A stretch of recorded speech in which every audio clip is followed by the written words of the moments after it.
Hello and welcome back to New Junction. Right, in tonight's video, I'm going to show you what I think is the biggest game changer for our hobby in years.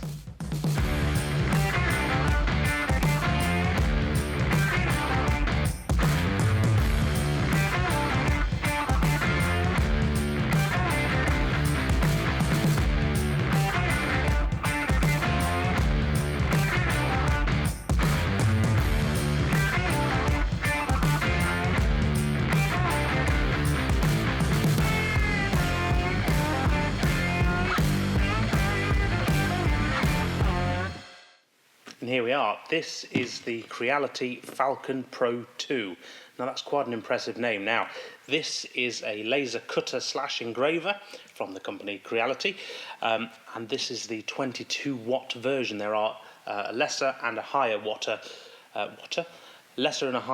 version that you can also purchase depending on your needs. Now this is roughly £1,200, £1,250 at full RRP. It's currently on sale for, you probably find it £750 to £850, so a very considered purchase, even with what's the best part of a third off it. Now, the reason why I think these are game-changing to our hobby is the options that they allow you to do as modelers. You can have a really customised layout based on your imagination, thanks to the features of the laser.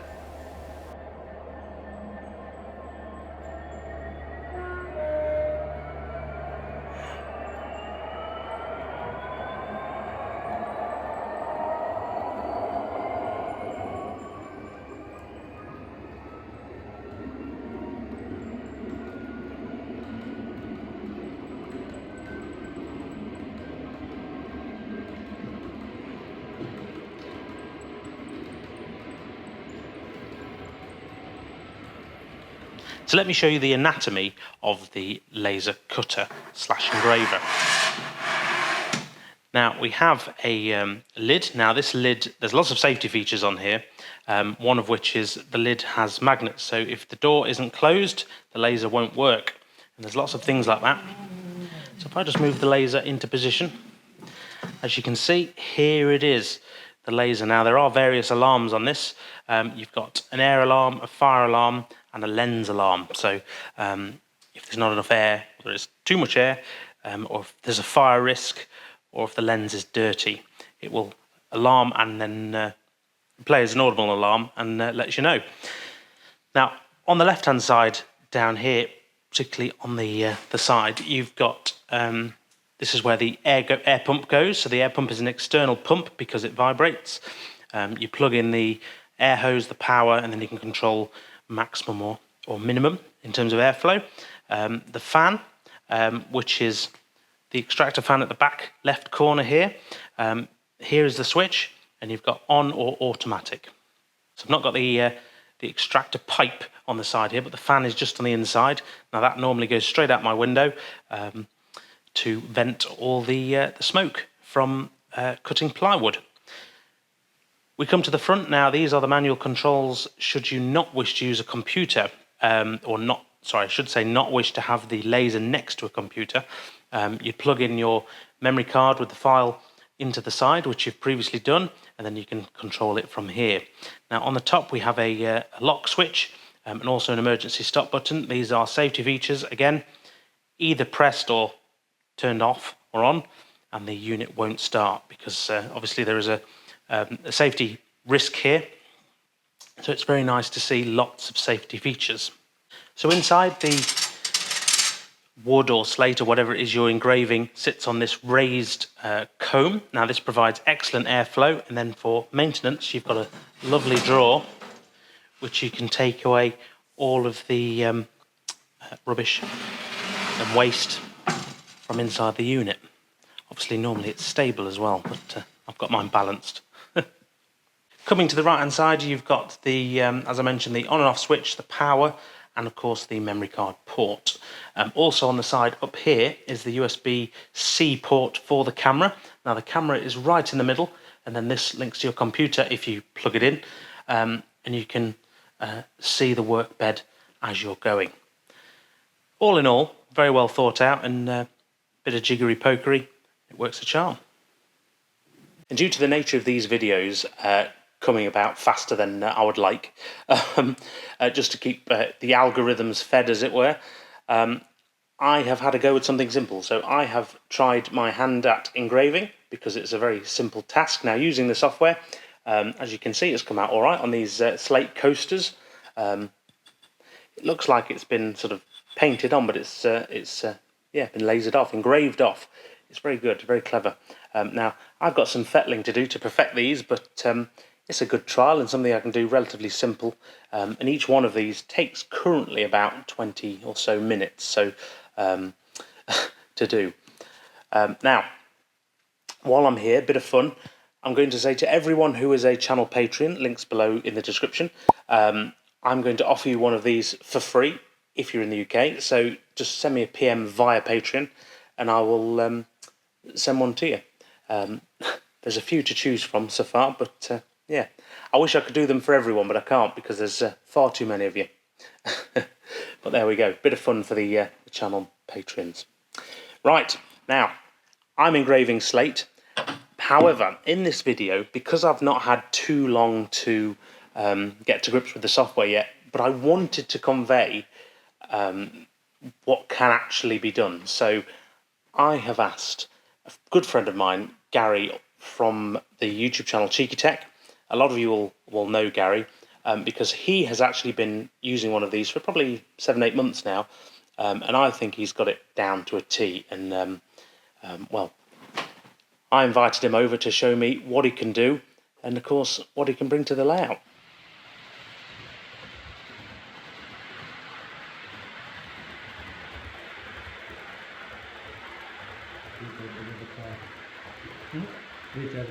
Right, so I promised you someone you know, and we've got Garry from Cheekytek. Now, Garry, the footbridge is on the station. I wanted to show people at home something which they could do with one of the laser cutters, with a bit of skill and know-how and stuff, which apparently you have. Hence the wonderful footbridge. Now, just to set the scene, a couple of weeks ago, I sent Garry some very, very suspect measurements. Yeah. I think it was a tape measure up here, saying do something that looks like Thirsk. Yeah. It was a little bit, the tape measure was a little bit everywhere, but to be honest, what you sent me was actually very helpful. You gave me the dimensions I needed, which was the full width from where you wanted to start to the edge of the board. That's pretty much what I needed. And the rest, I had pictures, and from there on, it was just about building something that you needed to suit the station. Now, I mean, one of the reasons I turned to laser cutting for the buildings, not only to have custom buildings, but in particular this footbridge has to be tall enough for overhead catenary to go underneath it, which you can't really get ready to run in a box. So rather than me fumble around with the laser cutter trying to make something that is basic, because I've only had it a week or two, we got Garry in to do it properly. Because how long have you been doing it now? I've been doing it for about 7 or 8 months now. I've been mastering the software. I think that's key, understanding the parameters of the software. A good software, I use a Lightburn, and I think once you've mastered that, once you know what you're doing to a degree, that helps with the build.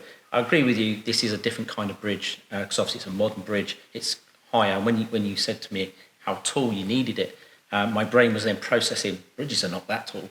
But then once you start looking in the real world, in today's world, this is what we're faced with. And no, you can't buy these kind of things. And this is the same reason why I bought a laser cutter, because it was stuff that I needed to make for my layout. And it's just grown from there, really. And Lightburn, of course, for those at home, is the software you use to design these up. Absolutely. Which brings us on to a very useful question. How do you even begin to design a real footbridge on a piece of software?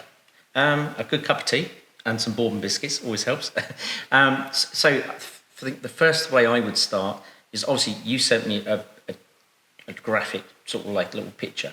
Just basically it was a... That was payment. Oh, was it? You mean the footbridge? You mean to the footbridge? Oh, not that picture, the other one. So you sent me literally what you see here of the build of the footbridge. It was just lines going down and a piece in the middle, and then you had your dimensions from there to the end. That was pretty much a great thing for me to work out what I was going to do. the starting off to build this, I started off with the base underneath. So having to the bottom bit is pretty much, for me, the way I see the bridge, all the aspect that holds everything. So this for me was the main area to start with, because once I got the dimensions of this, everything else would fall into place, because the software allows you to twist, you can twist or rotate the images. So I would build rectangles and squares basically, and then you rotate them, and then I could actually line them up on to the other bits I build. I have to factor in, and it's something you have to factor in if you're going to build something out of wood, the actual thickness of the wood that you're using, and then obviously make a little tiny box, and that would be your little jig, if you want to call it, that you're making your wood guide to. So if you had an overhang, for argument's sake, you could allow that overhang with that thickness of wood. So you'd make a little tiny jig. That's pretty much the way I built this. I had a little tiny jig in my mind built on the screen, and that was just how I literally worked my way through building every component. And the software literally was brilliant enough to allow you to do that. And then once you go to the machine, you can load that straight into the machine, and the machine does all the work. It's amazing, really, that you can start with, in your mind, picture a flat image, and then that's going to become a kit that you can't put together on screen so well. Absolutely. I think you have to have a 3D, 2D mind. You have to sort of see it as a 2D version, but sort of like in the sort of way, try and work it out. If you twist the shape comes to life. I think if you can do that, that really is key. But as a 2D image, I agree with you. Once you build it on the screen and you can see what you've got, it gives you all the ability to make anything, really. It's brilliant, absolutely brilliant. And having a laser machine has really changed the way I model. I really enjoy it.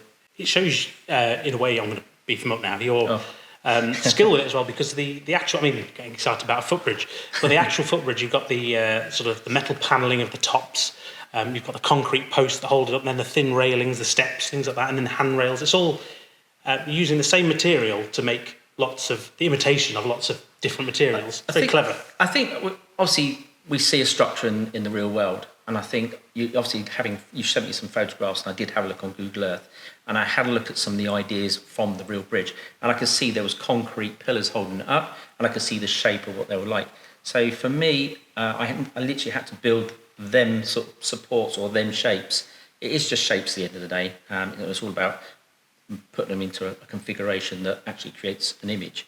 But yeah, when you look at the real world and you see things, you can start taking ideas and making that fit into the actual scene you're making. Again, having the laser machine and Lightburn software together, I think is a winning formula. There is other software out there that you can get on and use. It depends what your level of skill is. Yeah, I really enjoy doing laser cutting stuff. I really enjoyed it. And it was relatively as well, because I mean, Gary's done, for those who don't know, he's done 3D printing for years, making, products to sell, and then hand-built products as well, with your things like your litter. Yeah, that was the litter. That's how we first met. It was some rubbish. It's a rubbish statement there. People still ask me about the litter. That was quite a lucrative business. I obviously changed it because I just wanted to change new things. The 3D printing was good. I find the challenges in 3D printing, I just think it's a bit more involved for my own personal liking. I always loved woodwork. I would love to grab a saw and things, but I'm not very good at cutting straight lines and things like that. Whereas the software side is really where my focus is. So once you create that, and then obviously it's all about working that with the machine. So it's the two components come together. You see, the more I look at this, the more elements I'm blown away by, and you can really take it in now. I've seen it, but I suppose moving on a little bit, would you say that laser cutting, laser engraving is a game changer moment in the hobby, such as when 3D printing came in? Absolutely. I think any of these machines that come in, I've got cricket machines, I've got 3D machines, all those elements that I've brought into the hobby at whichever stage that I was making at the time, they've helped me make so many models that not so much I couldn't buy, but some of the models that I may have wanted that I could have bought wouldn't have actually fitted to my layout. So, and I might needed like 10 of them. And it's like, there is then that cost as well. But then that almost pays for the machine itself. It's just your own time. So I think any of these kind of machines coming in today's world for a hobby, any kind of hobby, are absolutely key. And I think, people say, oh, I don't understand the software, I don't understand the machine. To be honest, these are on the market machines. They're not designed by Einstein. These are out there for you to use. Pretty much learn the software and then use it. And they want you to be up and running within a couple of hours or a couple of weeks, a couple of months, whatever your learning skill is. So that's the beauty. They've designed all these things to pretty be hands-on and enjoy what you do. And where do you think we are in terms of, because most users, probably don't have the space, but they are still quite costly things, the laser cutters, although they're coming down into the home units. But do you see the future sort of people having the odd machine and then making kits like you're doing and selling them as ready-to-go kits, or even selling the files for people to print at home? Yeah, there's different aspects. I think there's a market for any kind of hobby machine. I've been doing a lot of commission work, so I'm quite thankful for that. People ask me to do things and I get ideas, and I'm like, yeah, I can do that. So that's been a real support for me, and I'm doing something I really enjoy doing. To make your bridge, much as I made this for you, and I said I'd make it at home, to sit there and actually piece this together, I actually enjoyed spending a whole day sitting there putting this all together. So it's like a double enjoyment for me. It really, that's where I sort of enjoy this side of the hobby. I think machines, any kind of hobby machine that you'll enjoy using and can help whatever you're doing, absolutely 100% key for a model, for a hobby like model railways. Absolutely. And where do you see yourself going in the future now? Obviously, you've done all the 3D printing, you've got all the other products and things, but obviously going into this now, been doing it nearly a year. So I see myself going to Ibiza. No, joking. How expensive is this? No, I don't know. The industry is changing all the time. There's new things on the market. We've seen so many changes and shifts in software or hardware that's changed so many different modelers, way they make things, and you can see the skill level. I've watched channels where they've made things and then literally within months or a year later they've rechanged things but come back at a higher skill level, and that's because what's affordable on the market. So I think for me going forward, I really don't know what that looks like for me going forward. Hopefully I'd like to carry on doing commission work, selling more laser stuff, having more ideas, make things. I really enjoy what I do, and who knows what the future brings. The future's bright, the future's orange. Which is always a good thing. And I'll put all your relevant links down below underneath this video. Hashtag.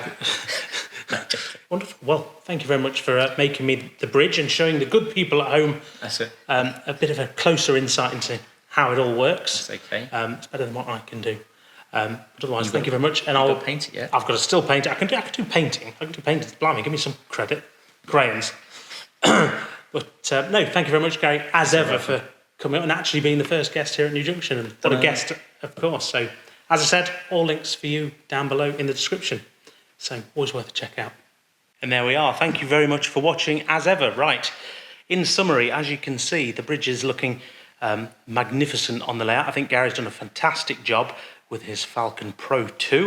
It just goes to show you what you can really do once you get to learn how the software works and it becomes second nature. So I just need a bit more practice, really.